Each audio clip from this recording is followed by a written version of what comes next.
সকাল বন্ধুরা, আশা করি তোমরা যে যেখানে আছো খুব ভালো আছো আর আমিও ভালো আছি। তো সকাল সকাল ঘুম থেকে উঠেই না বাড়ির সমস্ত কাজ সেরে নিয়েছিলাম। আসলে যা গরম পড়েছে, সকালবেলায় উঠে কাজগুলো না সেরে নিলে ভালো লাগে না। আর তারপরে স্নান টান করে নিয়েছি, করে টোরে এই যে এক কাপ চা নিয়ে বসে গেছি। আর চাটা খাওয়া শেষ করেই কিন্তু সংসারের বাদবাকি কাজে হাত দেব। আসলে রান্না বান্না কোনো কিছুই তো হয়নি। আর সকালবেলায় উঠে এই যে শুরু হয়ে গেছে ডিউটি। তো ঝাড় দেওয়া, বাসন ধোয়া, ঘর মোছা, যা যা কাজ থাকে, জিমিকে খাওয়ানো, ছেলেকে খাওয়ানো, সেগুলো কিন্তু আমি সমস্ত কিছু করে নিয়েছি। আর এখন এই যে চা নিয়ে বসে গেছি। আর আজ হচ্ছে সোমবার।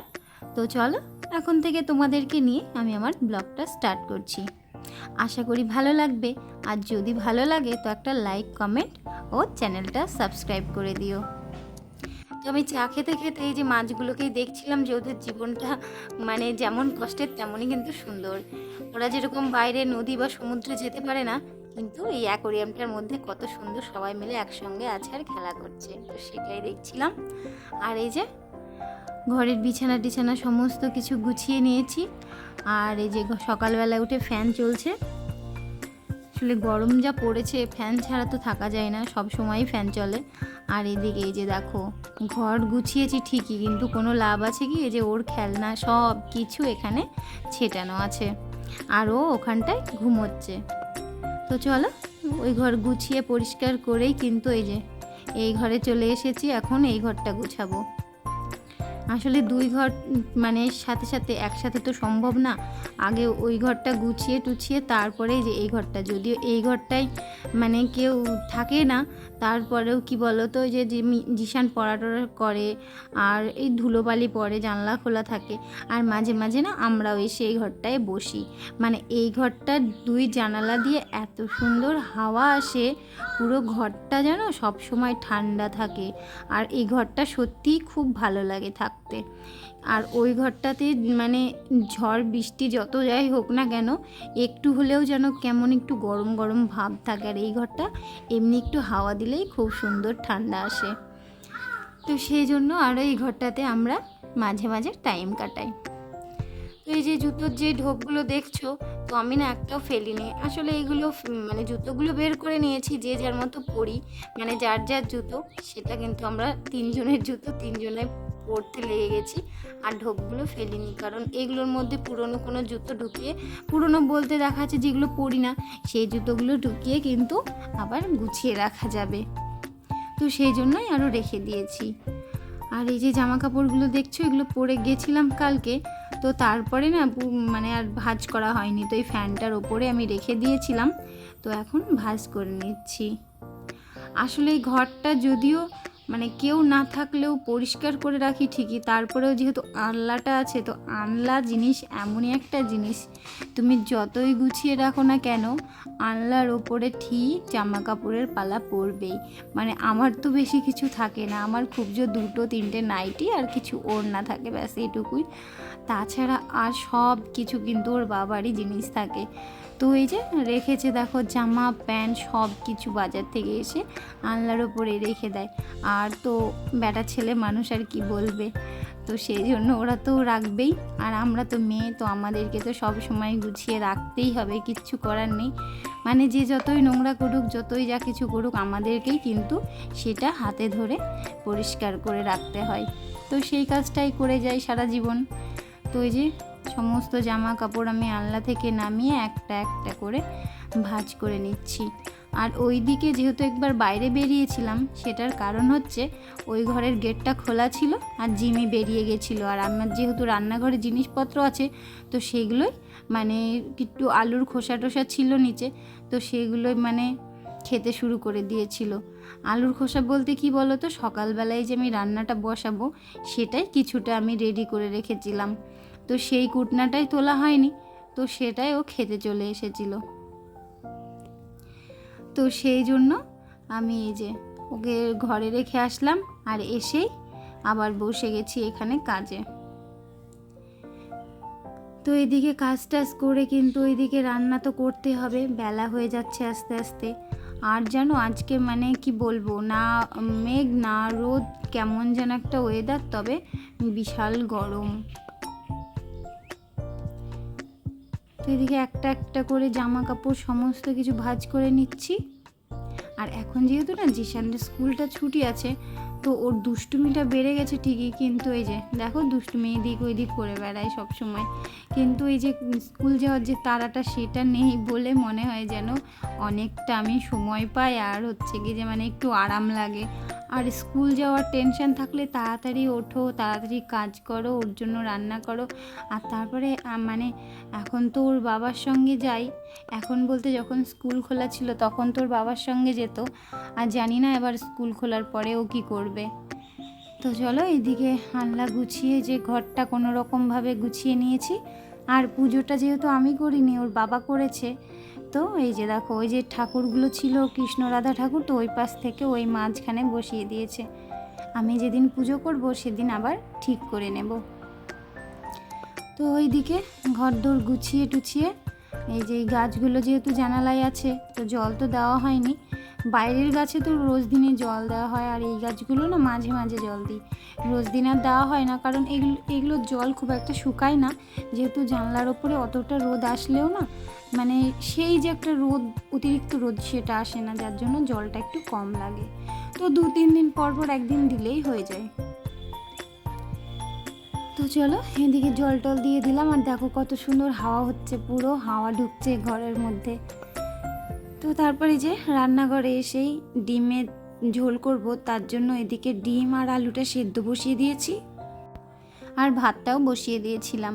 আর তারপরে যে ওর বাবা বাজারে গিয়েছিলো, তো বাজার থেকে সমস্ত রকমের যেগুলো প্রয়োজনীয় সমস্ত সবজি নিয়ে এসেছে, তো ওগুলো আমি আগে রান্নাটা করে নেব, তারপরে কিন্তু গুছিয়ে নেব, কারণ সময়ে হবে না, ওগুলো করতে গেলে আর রান্নাটা লেট হয়ে যাবে। তো তার জন্য আগে এই যে ডিমটা সেদ্ধ হওয়ার পর ডিমটা ভেজে টেজে এই যে রান্নাটাও করে নিয়েছি। আর ছেলের জন্য ওই ডিমটা ভেজে আমি রেখে দিয়েছি, ওকে ভাত দিয়ে খাইয়ে দেবো। আর তারপরে করে নিয়েছিলাম মুসুরির ডাল। আসলে আজকে রান্না করেছিলাম মুসুরির ডাল আর ডিমের ওই কষা কষা করে একটু তরকারি, আর বেশি কিছু করিনি। তো চলো এদিকে আমার রান্নাটাও হয়ে গেছে, ডালটা হয়ে গেছে, এখন ডালটা আমি নামিয়ে নিই। আর ওদিকে কিন্তু আমার ভাতটাও হয়ে গেছে, আমি ভাতটা অনেকক্ষণ আগেই নামিয়ে রেখেছি। তো চলো এদিকে হয়ে গেল রান্না। আর ডালের পরে আর কি বলো তো, ডুমুর ভাজা খাবো বলেছিল, তো বাজার থেকে ডুমুর নিয়ে এসেছিলো, তো বললো একটু ডুমুর ভেজে দাও, তো তার জন্য তারপরে কিন্তু আমি ডুমুরটা কেটে ভালো করে ধুয়ে যে ভেজে দিয়েছি। তো এই হচ্ছে আমার দুপুরের রান্না। তো তাড়াতাড়ি রান্না শেষ করেই ভাবলাম যে সব ঘরে যখন পরিষ্কার হয়ে গেল, রান্নাঘরটা কেন বাকি থাকবে, ওটাকেও কোনো রকমভাবে হালকা করে একটু পরিষ্কার করে নিই। আর যা গরম পড়েছে, প্রচণ্ড গরম, পুরো আমি ঘেমে স্নান হয়ে গেছি। সকালে যদিও স্নান হয়েছি, স্নান টান করেছি, তারপরেও কিন্তু যা গরম, প্রচণ্ড গরম লাগছিল। তো সেই জন্য আরও তাড়াতাড়ি করছিলাম যাতে সব কাজ তাড়াতাড়ি হয়ে যায়। তো এদিকে এই যে ওয়ালটা পরিষ্কার করে মুছে নিচ্ছি, আর তারপরে এই গ্যাসের নিচে নোংরা পড়ে মানে হাতের ফ্যান ট্যান বা দুধ জাল দিলে টুকটাক দুধ পড়ে, আমি যদিও সাথে সাথে মুছে নিই, তারপরেও না কেমন একটা দাগ হয়ে থেকে যায়।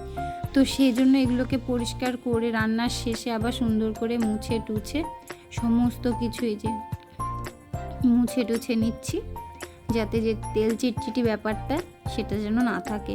যদিও এটা আমার রোজ দিনেরই ডিউটি, মানে রান্নার পরে না আমি রোজ দিন এরকমভাবে গ্যাস ওভেন আমি সব কিছু পুরো রান্নাঘরটা পরিষ্কার করে নিই।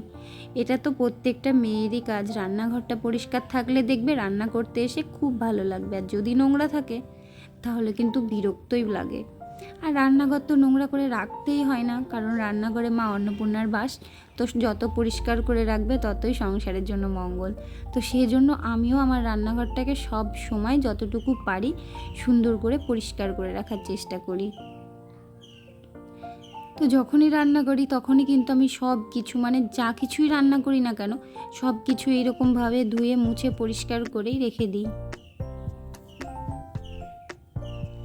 যদিও মনের মতো রান্নাঘরটা আমি পাইনি, জানি না কবে ঘর বাড়ি করতে পারবে, আর তখন এই রান্নাঘর বানাতে পারবো নিজের মনের মতো। তো ইচ্ছা আছে, ভগবান যদি সাথে থাকে অবশ্যই হবে। আর ততদিনের জন্য তোমরাও সাথে থেকো, তাহলে অবশ্যই দেখতে পাবে।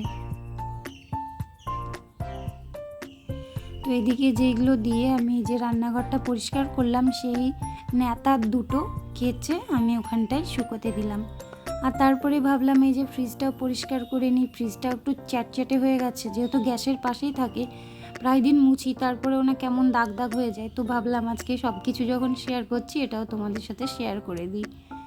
তো এইদিকে ফ্রিজটা পরিষ্কার করতে লেগে গেছি, মানে ঘর রান্নাঘর সবই এক হাতে পরিষ্কার করে নিচ্ছি। তো চলো কালকের কিছু কমেন্ট পড়ে নিই। মা ও ছেলের স্বপ্ন থেকে দিদিভাই লাইক দিয়ে পুরো ভিডিও দেখলাম বোন, খুব সুন্দর হয়েছে, এই গরমে বৃষ্টি হলে খুব ভালো লাগে। তো হ্যাঁ গো দিদিভাই, এই গরমে বৃষ্টি হলে সত্যিই খুব ভালো লাগে। প্রচণ্ড গরম পড়েছে, আর বৃষ্টি তো হামেশাই প্রায় দিনই হচ্ছে কিন্তু। তো তোমাকে অনেক ধন্যবাদ আর অনেক ভালোবাসা। আর নীলাঞ্জনা লাভ রিয়াক্ট করেছো, তো তোমাকে অনেক অনেক ধন্যবাদ, অনেক ভালোবাসা। সুমনা দিদিভাই বলেছো খুব সুন্দর হয়েছে ব্লগটা বোন, লাইক দিয়ে পুরো ভিডিওটা জুড়ে রইলাম, খুব ভালো থেকো, সুস্থ থেকো। হ্যাঁ দিদিভাই, তোমরাও ভালো থেকো আর অনেক অনেক সুস্থ থেকো, আর আমরাও ভালো আছি। তো এই যে ফ্রিজটাও আমার দেখো প্রায় মোছা হয়ে গেছে। আর তার সঙ্গে আর একটা কমেন্ট পড়ে নিচ্ছি। সোমা গাঙ্গুলি দিদিভাই বলেছো খুব সুন্দর হয়েছে, বন্ধু হলাম। তো থ্যাংক ইউ দিদিভাই নতুন বন্ধু হওয়ার জন্য। এভাবেই তুমি আমার পাশে থেকো, আর তোমার জন্য অনেক অনেক ভালোবাসা রইল।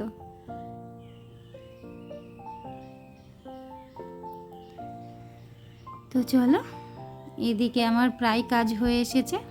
এদিকে এই সেলফটা মুছে নিচ্ছি, ওপরে যে জিনিসপত্রগুলো আছে ওগুলো হালকা হাতে মুছে নেব, কারণ সব কিছু এখন পুরো নামিয়ে পরিষ্কার করার কিন্তু আমার সময় নেই। আর এই গরমের মধ্যে না ভালোও লাগছে না, সেই জন্য যতটুকু না করলেই না। তবে আমার রান্নাঘরটা পরিষ্কারই আছে, অতটাও যে সব নামিয়ে পরিষ্কার করতে হবে তার কোনো প্রয়োজন নেই, কারণ আমি একদিন একদিন করে একটা একটা জিনিস পরিষ্কার করে নিই। কোনো দিন ফ্রিজটা পরিষ্কার করে নিলাম, কোনোটাই সেলফটা পরিষ্কার করে নিলাম, এরকমভাবেই কিন্তু আমি পরিষ্কার করি, কারণ আমার এক পক্ষে একদিনে সব কিছু পরিষ্কার করা সম্ভব হয়ে ওঠে না। যেহেতু বাড়িতে ছেলে আছে, জিমি আছে, তো সবাইকে তো একটু সময় দিতে হবে, আর নিজের জন্য তো একটু সময় বেছে নিতে হয় বলো। সব সময় যদি আমি সংসারেরই কাজ করে যাব, তাহলে নিজেকে সময় কখন দেব? তো নিজের শরীরের কথা ভেবেও কিন্তু একটু নিজেকে রেস্ট দেওয়া প্রয়োজন। তো ওইদিকে আমি সব কিছু পরিষ্কার করে এইদিকে চলে এসেছি অ্যাকোরিয়ামটা পরিষ্কার করতে। আসলে অ্যাকোরিয়ামটাও যেহেতু আমার রান্নাঘরে সেলফের ওপরেই থাকে, আর অন্য জায়গায় রাখার কোনো জায়গা নেই, তার জন্য কিন্তু একটু হলেও তেলচিটি পড়ে, তো সেটা একটু কলিং দিয়ে পরিষ্কার করে মুছে নিচ্ছি। আর মাছগুলো দেখো কেমন ছুটে ছুটে বেড়াচ্ছে, এগুলো দেখতেও না খুব ভালো লাগে। তো এই যে তারপরে চলে আসলাম ডাইনিং টেবিলটা মোছার জন্য। আসলে এটাও তাই, মানে সব কিছুই যেহেতু ব্যবহার করি, মানে সব কিছুই কিন্তু নোংরা হয়। তো এইদিকে এখন ট্রেটা পরিষ্কার করে নিই। আসলে এই ট্রেটার পরেই তো সব কিছু রাখি, তো এই ট্রেটাই এখন আগে ধুয়ে টুয়ে নেব, তারপরে ধুয়ে টুয়ে নিয়ে তারপরে এই যে রান্নাঘরে এই টেবিলের যে জিনিসপত্রগুলো সব সরিয়ে নিচ্ছি, এটা এখন মুছে নেব। মুছে নিয়ে কিন্তু আবার সুন্দর করে আগে যেমন ছিল তেমনটা করে গুছিয়ে নেব।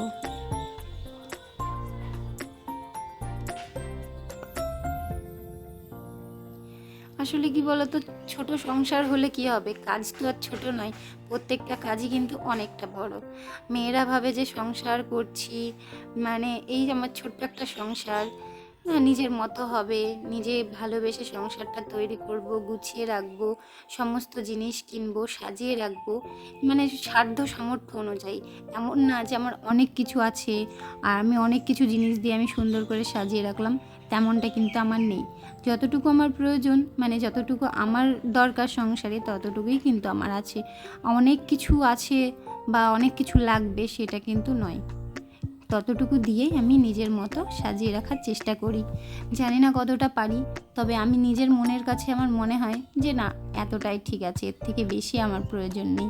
কারণ খুব একটা বেশি চাওয়া কিন্তু ঠিক না। তোমার যতটুকু দরকার তুমি ততটুকু নিয়েই খুশি থাকো, এমন কিছু চেও না যেটা চাইতে গিয়ে তোমার অনেক কিছু ক্ষতি হয়ে যায়। তো আমি এই যে আমার এই ছোট্ট সংসারের এই সুন্দর কাজগুলো নিয়েই অনেক ভালো আছি। তো এরকমভাবেই সারা জীবন ভালো থাকতে চাই, যেহেতু নিজে হাতে তৈরি করা সংসার কোন মেয়ের ভালো লাগে না বলো, সবারই ভালো লাগে। তো সেই জন্য কাজটাও না নিজে হাতে করতে হয়, একটু কষ্ট হলেও কাজ শেষে যখন বাড়িটাকে দেখি তখন কিন্তু খুব ভাল লাগে। তো এই যে দেখো যতটা পারলাম ততটা গুছিয়ে নিলাম, যদিও এই উপরটা কিন্তু গোছানোই ছিল, জাস্ট একটু হালকা হাতে মুছে নিয়েছি, আর এগুলো গোছানোই ছিল। তো তারপরে এই যে এখন ঘর বারান্দা ঝাড়টা দিয়ে নিব। তো তারপরে দেখলি সমস্ত কাজ সেরে ঘর বারান্দা ঝাড় দিয়ে রান্নাঘরটা মুছে নিয়ে তারপরে এই যে চলে এসেছি ঘরে টিভি দেখার জন্য, কারণ স্নান তো আগে হয়ে গেছে, আর হাত মুখটা ধুয়ে নিয়ে এখন ফ্রেশ হয়ে একটু বসে গেছি।